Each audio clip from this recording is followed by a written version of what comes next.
Thank you everyone for your attendance today. My name is Ameri Arias. I am an admissions officer here for the online programs of applied learning at Johns Hopkins University Bloomberg School of Public Health. At this point, you should be able to see our screen with our first presentation slide. If you are having any issues seeing the presentation start, please let us know by typing into the Q&A box. Today, we will be discussing our Masters of Applied Science in Patient Safety and Healthcare Quality.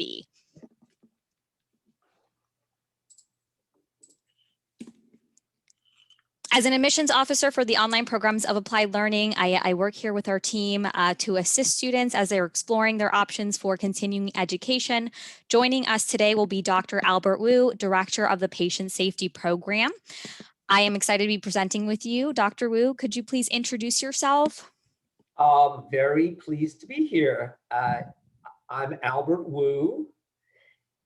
I am a professor of health policy and management and also an internist and an attending at the Johns Hopkins Hospital.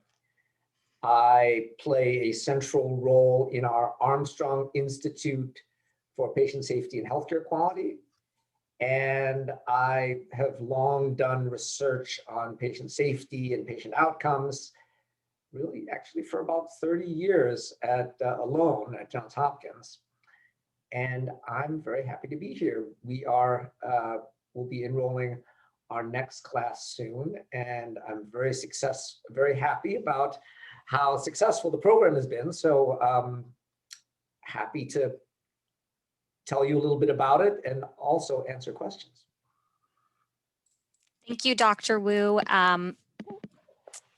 Our agenda today, we will be discussing an industry overview. Dr. Wu will take us over that. He'll also go over program details and curriculum. This program is fully online, so he will give you an insight as to what it looks like to be in online learning here at Johns Hopkins University. Faculty will be highlighted. I will go into admissions requirements, tuition and financial aid, details about the scholarship we offer. We will save some time at the end for a Q&A. So please feel free as you're listening to the presentation. If you have any questions, please type them into our chat box. We will cover those at the end with Dr. Wu. And thank you so much for your time. And Dr. Wu, please feel free to start. All right, next slide, please. So this is the so-called industry overview, but I think this is something which is about healthcare and even more sort of all about society in both in the US and elsewhere. Healthcare has really come to embrace the idea of patient safety. Peter Pronovost, who is our director of Vice President for Patient Safety and Quality for Johns Hopkins Medicine, is quoted as saying, organizations profess patient safety as a top priority, but they're still figuring out how to manage it with the same rigor, discipline, and accountability that they do their budgets. And I think this is true, although there is now a pretty universal commitment to improving safety and improving quality and assuring safety. I think that the industry is still figuring out how to do it. And this program is all about meeting that need. It's pretty evident, and those of you who work in healthcare are well aware of this, that healthcare is dangerous. Repeated studies in the US, but also elsewhere, have suggested that approximately 1 in 10 people who are hospitalized for some reason or other wind up getting harmed in one way or other as they're receiving care. And both for hospital inpatients and outpatients, there are at least 1.5 million preventable adverse drug events, harm caused by drugs in the US. The cost of errors, unnecessary tests, harm, and also legal payouts is well in excess of $100 billion a year. And there are certain kinds of errors that are a little more common.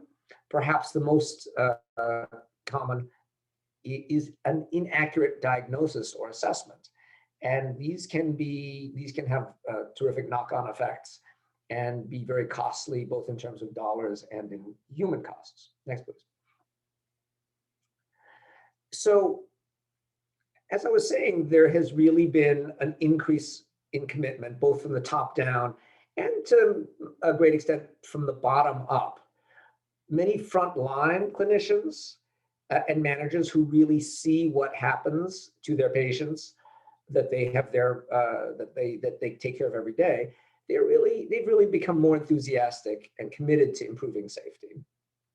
The problem is that as a relatively new field, and I would say this field is really 20 years old, 25 years old, the challenge is that there is a lack of training and a lack of expertise, and still a not entirely established science of safety. And people who are in the positions where they might improve safety lack skills. They lack skills in designing projects, in collecting and analyzing data, in measuring the extent of the problem. And these are all things that people need to be leaders in this area. But I think that, in fact, patient safety is, that there are many, many kinds of leaders that are needed, and they're not just doctors, they're not just nurses. They are people from all areas in the health professions. I think that our goal is to equip people with those skills. There's many job titles that one might assume, and these are just some of them: Director of Quality Management and Patient Safety, or Patient Safety Officer, Medical Director and Patient Safety Officer, a Nurse Director of Clinical Quality Improvement, Risk or Quality Improvement Director, Director of or Vice President of Quality Management, Director or Vice President of Quality Outcomes and Safety, Director or Vice President of Performance Improvement, or Patient Safety Officer, even consultant. And our graduates hold all of these positions, at least some of them hold each one of these positions. Next, please. So our program is a full-fledged Johns Hopkins Master's. It does have a little bit of a different orientation than some of our more strictly academic master's programs. It is very skills-based, and we focus really on, for the most part, not 100%, but mostly on working professionals. It's part-time, and it's 100% online. It is 48 and a half credits, which on average might be completed in 4 terms. We have 4 quarters a year for each of 2 academic years. There are courses, there are professional development activities, and there's an integrative activity that comes at the end of the 2 years. And we use a number of different pedagogic methods. I think that we are really up to the minute and quite state of the art in how we present our material. We include both individual and group learning. We incorporate peer assessment. We are, again, very skills oriented, so we do projects, we give lots of examples and cases, and we have opportunities for hands-on learning. This is a public health degree and is fully accredited by the accrediting bodies in the US for public health. Our goals are primarily to educate students in measuring safety and quality, designing safer systems, in how to achieve organization and cultural change, in delivering patient-centered care, and most of all, preventing harm. Next, please. So here is what the curriculum looks like. And this is divided into a 24 credit year 1 and 24 credit year 2. There is a little a prologue, which is a half credit introduction to online learning, really learning learning the platform, which one obviously needs to be pretty comfortable with in order to take advantage of all of the resources. Everyone takes a very quick academic and research ethics course, but I think that ethics is also at the heart of patient safety, so I think this is actually a benefit. And then in the first quarter, there is a course on the science of patient safety, I think a little bit of a foundational course. And then there are seminars that are related in public health. This is, I think, more to broaden people's focus. In the second term, another foundational course is the Introduction to Quality of Care. And there are case studies of many different kinds, both national and international, from different aspects of the professions, case studies related to quality and safety, things that have worked and occasionally things that have not worked. It's important to have some basic skills in epi and biostats. So in the third term, there's an introduction to epidemiology and a writing workshop.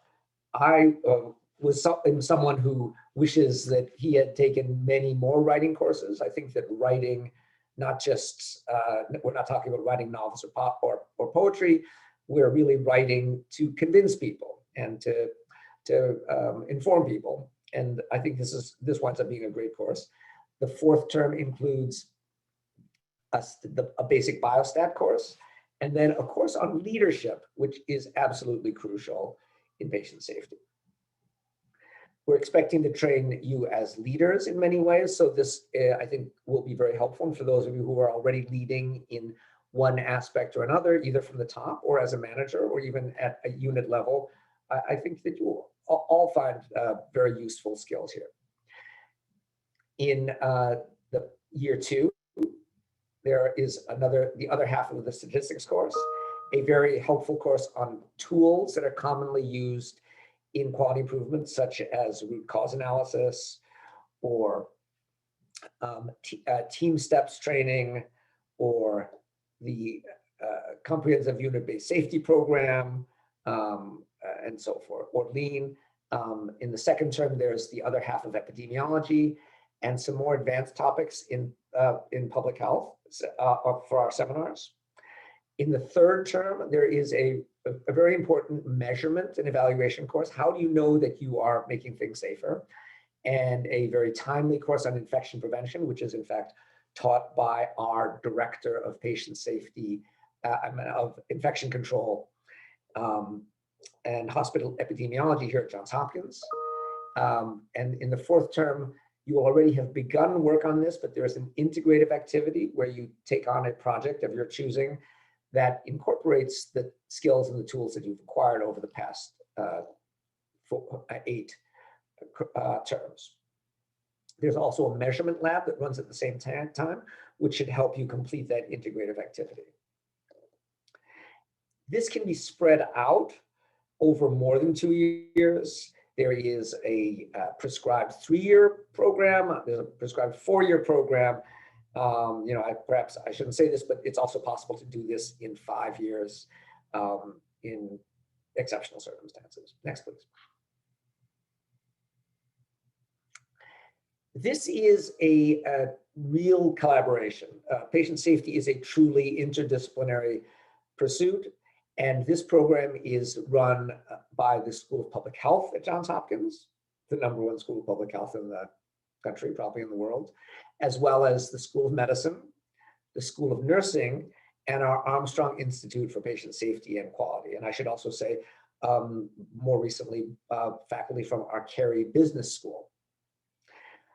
The people who lead the courses are well-known brand name experts in patient safety. They have invented some of the field, and they are continuing to shape the field through practice and research. We have Johns Hopkins, and particularly the School of Public Health, has more than 20 years of experience in online learning. Just about a year ago at this time, the School of Public Health made a decision in 2020, as the curtain was coming down on the pandemic, that all of our courses, and there are hundreds of courses, would be taught strict and 100% online. But we have a 50-person organization, that is dedicated exclusively to online learning. I think that you'll find that the courses have high production values, are engaging, the activities are meaningful, and I think fun. Faculty have recorded lectures, but there are also live sessions, what we call live talks in all of the courses. And there's a help desk that's open 24 hours a day, 7 days a week, which can be very helpful if you're doing things online. Next, please. So this is just a little bit on what the platform looks like. Course Plus is the platform that we use and that all Hopkins School of Public Health courses run on. And this is the front page to the first course, the Science of Patient Safety.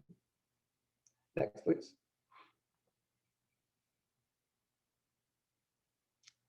Next slide. This is a shot of the schedule for the course. The lectures, in fact, all open at the beginning of the term, but they run on a schedule, and we expect you to at least keep up with, at a minimum, with a certain number of the lectures to be able to participate fully and meaningfully in the exercises and activities that we do. Next, please. Here are some of the other components that are part of this course. The objectives are laid out. The readings are all laid out and available. All of the lecture materials are available in downloadable form, in PowerPoints, as videos, as audio transcripts, and people have been known to listen to the lectures once or more than once, sometimes in their cars as they're commuting to and from work. We ask people to evaluate each session. We really are firmly committed to improving ourselves. It would be a bit hypocritical if we were not, and this is the front page of one of the lectures. Next, please. Assignments are this seems to be very similar to the last slide, but in any event, assignments are posted regularly on a page that looks a lot like this, but perhaps just a little different. Next, please. This is just a little, these are a few of our lead faculty members. And I'll mention just a couple, but Matt Austin is in charge of measurement for the Leapfrog group, and does all of their analysis. So he's obviously someone who is very experienced in quality measurement and quality ratings. Renee Dembski is in charge of operations for patient safety for Johns Hopkins Medicine. We have about 45,000 employees and 6 hospitals. Lisa Maragakis, in the second column, is Director of Hospital Epidemiology and Infection Control for Johns Hopkins, and has also been our lead incident commander for all of COVID. Jill Marsteller is an expert in evaluation. John McGreedy is someone who makes biostatistics fun and understandable. I think that people would universally agree that he gives the most entertaining biostat lecture on the planet. Laura Morlock is actually our Senior Dean for Academics for the whole School of Public Health. Laurie Payne is the Director of Patient Safety for the hospital. Peter Pronovost is one of the world's experts in patient safety. Mike Rosen invented team steps for the Agency for Healthcare Research and Quality. Kathy Sutcliffe invented the idea of the high reliability organization. Next, please. So shall I pass off to you? Yes, of course. Yeah. Thank you, Dr. Wu, for all the insight on the program.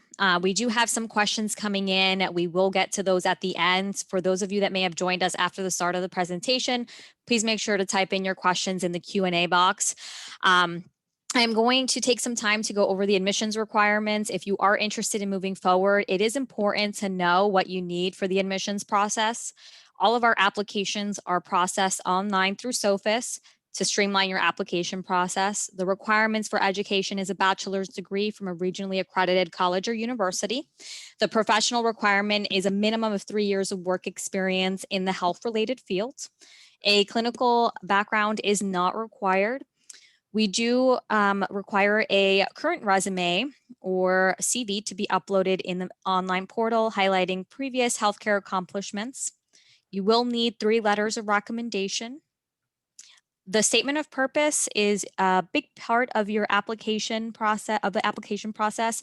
This is where you will be able to communicate to the admissions committee why this program, how this program matches up with your career goals, with your educational objectives you are trying to fulfill, and how you hope to apply it to your career in the future. For our international students, if English is not your first language, you may need an English proficiency exam. We accept either the TOEFL or the IELTS. For those who have obtained education outside of the US, for your academic records, it is a requirement that you undergo a course-by-course credential evaluation via the World Education Services. You can see that that's been shortened out on the website on here as WES, which stands for World Education Services. I encourage you to review the WES requirements. That way you can see what they require from your university and how your university should send your records to them directly. We are very used to working with students in the Office of Admissions on this. So if you have any questions, please feel free to reach out to us first at the Office of Admissions so that we can get you connected to the right resources and websites to get you started on the process. Our application is currently open to start this fall, August 30th. We review on an ongoing rolling basis. This means you do not need to wait until the deadline is posted on this slide to hear back from the committee with your decision. We encourage students to apply early so you can receive your decision early. The deadline to apply is June 1st, 2021. We are here to assist through the application. So if you have any questions or concerns on the application, you have a support system with us. We only enroll 1 time per year. So it is important to know if you're excited about this program. We only have 1 start each year. And our applications are open right now for this fall. If you're interested in starting this fall, but not sure you want to commit to a full course load, you do have the flexibility of starting 1 class at a time. To provide insight on the investment of school, right here is listed all of our financial information, as well as some information about our financial aid office for those who are eligible to utilize other financial resources such as FAFSA or private loan information. Feel free to look at our website, email, or call them with the information listed here. For 2021-2022 school year, the tuition is $1,233 per credit. We do offer a partial OPAL scholarship that is available to these specific OPAL programs that covers $474 per credit, which leaves our students responsible for the remaining $759 per credit. The scholarship is specific funding to our OPAL programs, which are online programs for applied learning. If you are admitted into the program, you automatically are awarded the OPAL scholarship. There is nothing additional that you would need to do to receive it. So if you are planning financially for the $759 per credit at the current tuition rate, please keep in mind our tuition rate and scholarships are reassessed each spring. This information is currently pending board approval. Any changes will be updated on our website in the late spring. So just to go over the credit breakdown, this program is 48.5 credits, currently at $759 per credit, and students pay as they go for the number of credits that they're taking in a term. Now we have time for our Q&A session. We have a couple questions that already come in, but like I said, please feel free to type in your questions in the Q&A box if you have not done so already. Let's see. Are the courses? And if you have asked a question and that I answered, please ask it again. Sort of speak up, and we can talk about each of them. There is one question from Cecile, which is live. Opal is available to students anywhere. And we have had graduates really from around the world. I would say that maybe 10% of our enrolled students are international. A fun thing was that 2 years ago, seems like 100 years ago, when we had our, everyone who graduates is invited to our commencement in Baltimore. And 25 people showed up from our first class. And someone came from Japan, someone came from Australia, someone came from Nigeria, someone came from Uganda.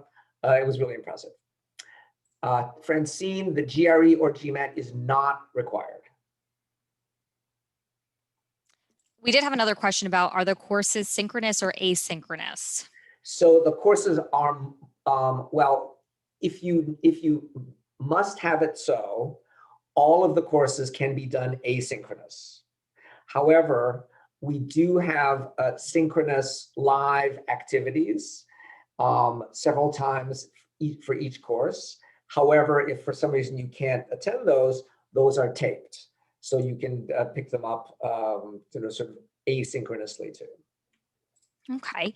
And there was another question about integrating health disparities into the curriculum. Yeah, absolutely. And so I typed a little response, but my answer is that Hopkins is incredibly interested and committed in eradicating health disparities to the extent that that's possible. We have, I think, some of the world's leaders in scholarship and even in action.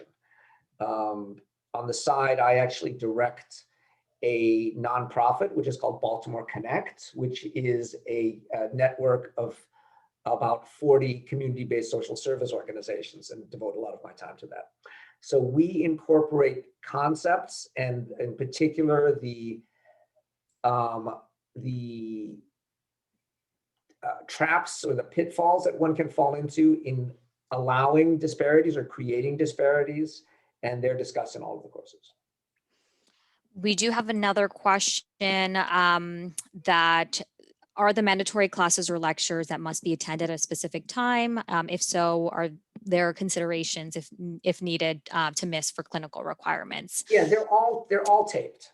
Even the live things are taped. So you can just go back and review them if they're not convenient one way or the other. Okay, perfect. And then there's another question that did come in. Can you please elaborate on the content for spatial statistical concepts in public health as well as biostatistics? They're basically sort of they're both basically biostat 1 and 2. They are enough biostatistics, I think, so that you could do the job of working as a as a safety officer for an organization, and in fact are required for any master's degree in public health of any kind. So this is something that they have in common with all of the other masters that Hopkins runs. Perfect. I have, what is the percentage of acceptance to the program? I don't have those numbers exactly, but I would say that, this is not the PhD program in health services research for which the acceptance rate is, might be 5%.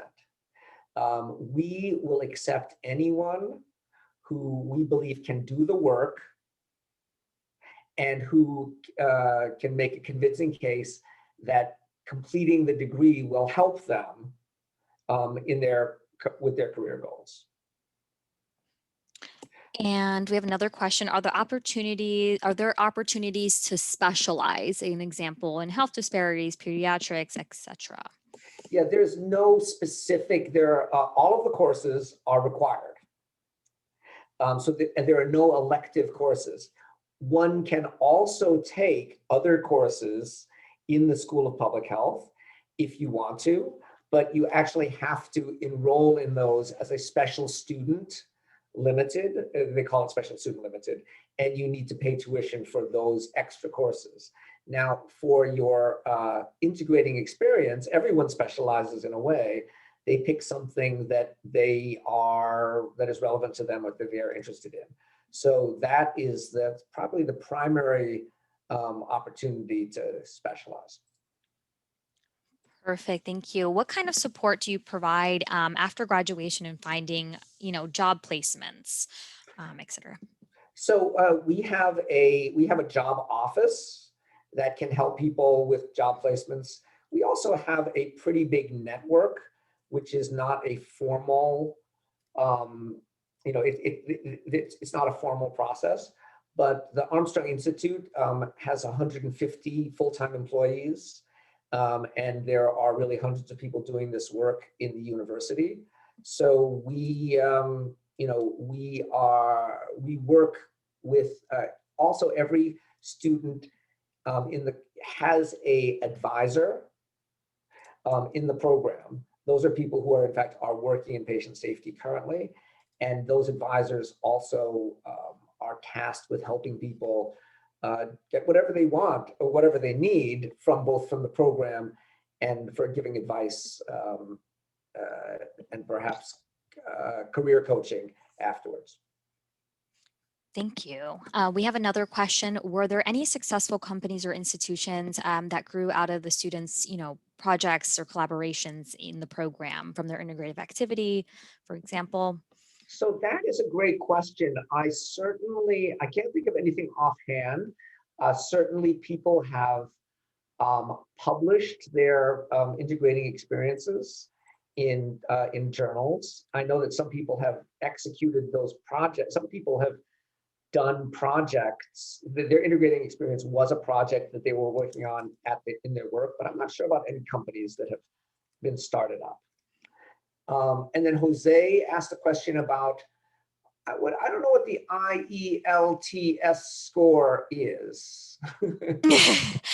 So with that, if English is not your first language, depending on your background as well, I definitely advise students to connect with the Office of Admissions so that we can, get you connected to the right resources and provide you with that information if it's needed. But for the IELTS, the minimum test requirement is a 7. So that is the English proficiency exam that some of our international students might need to undergo. So I definitely advise to connect with the Office of Admissions directly we can discuss that further. I do have another question. Do we choose advisors, or are they assigned to us as far as support throughout the program? So advisors are assigned to you. You could switch if you wanted to, but we assign people an advisor even before they show up on campus. And when I say show up on campus, that's a figure of speech. Before they matriculate, before they start. Thank you. We have another question. Can you share the typical student body profile, like degree or profession, etc.? What is the overall class size and small group sizes? Yeah. That was 2 questions, sorry.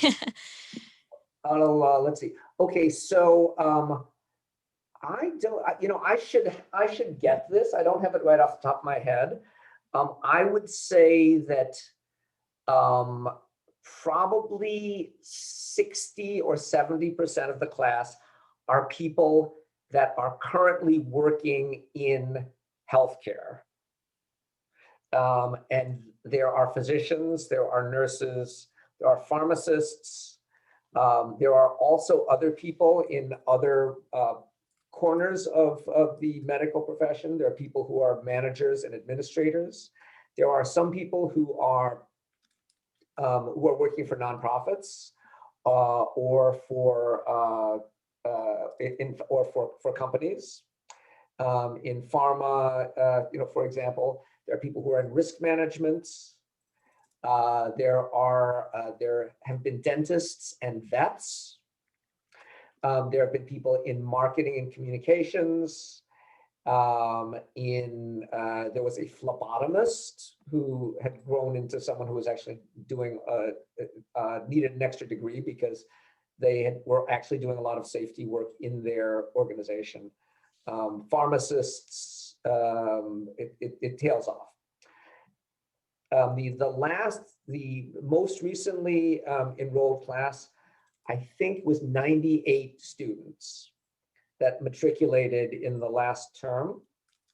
However, it's not a cohort per se, because not every one of those 98 people marches through at the same rate. So some of them are on a 4-year plan to start because they are very busy in whatever else they're doing, or they've got other competing demands. The small groups are in classes, and those small groups they vary from class to class, but they might on average be about 6 people. Perfect. We do have a question about elaborating on the integrative activity. So this is your main activity really for the last term, and you're basically expected to do a project of some sort that you come up with, together with the instructor and other coaches. And it can be an intervention, it can be a study, it can be an evaluation, it can be a design of something. And you basically use the tools that you have acquired in measuring, understanding, reviewing, designing, and then evaluating various kinds of interventions. Perfect. We do have a question about the time commitment, expected throughout the program. I would say that on average per week, I would say that it is twice the number of credits. So if it's a 4-credit course, it might be 8 hours a week on average. Perfect. And then we have another question about what advice can you give a student who's preparing their statement of purpose for the application process? Yeah. So that is a really good question. I appreciate that question. So we would like to know why this is important to you. Why patient safety. Occasionally someone will say, I have this experience and that experience and the other experience, but not really explain what this is going to do for you. And I think that when we evaluate, when I'm reading applications, one of my comments will often be, this degree will really help this person achieve their career goals. Perfect. And in regards to that, we have a couple more questions to go. We have respiratory therapists here. Yes. I mean, are they in the program? I'm assuming is what they were asking in here. And Megan, the answer is we have had respiratory therapists. We've had virtually every kind. I think there have been over 300 students who've matriculated through. And we've had just about every kind of professional, just about every role that exists. All of those people had some focus or some interest, or were doing some work related to safety or quality, I would say, or were planning on doing that. Perfect. I do have a question here in regards to how I know if I need, the West credential course by course evaluation. You really don't need any credentials. You need to have graduated from a 4-year college program of some sort, but you do not need to have any particular credentials. I mean, you sound, Dr. Ali, you sound more than adequately qualified. And I definitely would recommend, connecting with the Office of Admissions in regards to the World Education Services for the application process as well, if needed. We can get you connected to the right resources as well. We do have another question. Would you recommend this program for someone who has already completed an MPH? Yeah, it's a good question. I mean, I think that the answer is maybe. Um, I think I see our MPH program at Hopkins as being a literacy degree in public health. And the MPH does not, our MPH doesn't teach you to do any one thing. It's not sort of very tool or skill, it's not so practical tool focused. It does help you think about things. It certainly gives you training in epi and biostatistics and sort of those requirements. It might be possible, in fact, to place out of a couple of those courses if you've already completed an MPH. I think that if you're really interested in doing quality and safety, this could be useful to you because it is so focused. Thank you.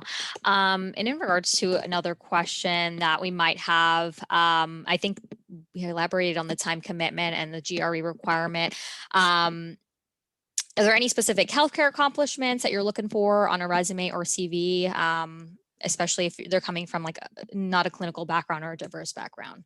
Not necessarily. I mean, I think that I would like to see how this program and how learning, sort of acquiring tools in quality and safety could help you further your career and your commitment to doing work in this area.